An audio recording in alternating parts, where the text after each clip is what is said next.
Next అంశం, ఇది కూడా చాలా చాలా ఇంపార్టెంట్ బిట్ అండి. ఎప్పుడైనా మొదటిసారి రికార్డు అని అంటాను కదా, ఇక్కడ చూడండి, ఈయన షర్ఫుద్దౌలా ఇబ్నే షాహిద్ అనే వ్యక్తి ఐసీసీకి ఎలైట్ ప్యానెల్ ఆఫ్ ఎంపైర్లో నియమితులైనటువంటి తొలి బంగ్లాదేశ్ ఎంపైర్. సో బంగ్లాదేశ్ నుండి ఐసీసీ ఎలైట్ ప్యానెల్ ఆఫ్ ఎంపైర్లో స్థానం పొందినటువంటి వ్యక్తి ఎవరు అని అడగచ్చు. ఎవరంటే షర్ఫుద్దౌలా ఇబ్నే షాహిద్. ఎవరు? షర్ఫుద్దౌలా ఇబ్నే షాహిద్ అనే వ్యక్తి ఇటీవల ICC elite panel of umpire లిస్ట్లో స్థానం పొందినటువంటి బంగ్లాదేశ్ ఎంపైర్. సో బంగ్లాదేశ్ సంబంధించిన అంశం కాబట్టి అక్కడ ప్రధానమంత్రిగా ఎవరున్నారు? షేక్ హసీనా.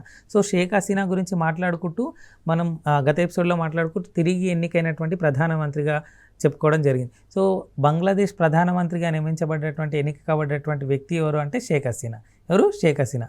సో బంగ్లాదేశ్ యొక్క అధ్యక్షుడు ఎవరు అంటే మహమ్మద్ షహబుద్దీన్. ఎవరు? మహమ్మద్ షహబుద్దీన్.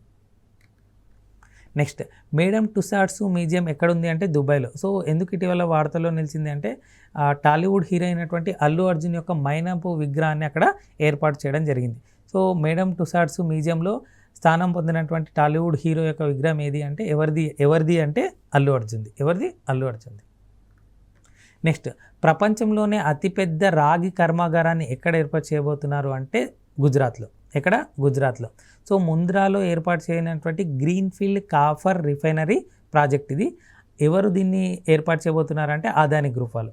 సో ఈ అదానీ గ్రూప్ వాళ్ళు కచ్ కాపర్ లిమిటెడ్ ఏడాదికి 10 లక్షల టన్నుల రాగిని ఉత్పత్తి చేయాలనే లక్ష్యాన్ని పెట్టుకోవడం జరిగింది. అంతేకాకుండా అదానీ గ్రూపు 2030 నాటికి ప్రపంచంలోనే అతిపెద్ద రాగి కరిగించే కాంప్లెక్స్గా మార్చాలని కూడా లక్ష్యంగా పెట్టుకోవడం జరిగింది. సో ప్రపంచంలోనే అతిపెద్ద రాగి కర్మాగారం ఎక్కడ ప్రారంభించారు అంటే గుజరాత్లో. ఎక్కడ? గుజరాత్లో.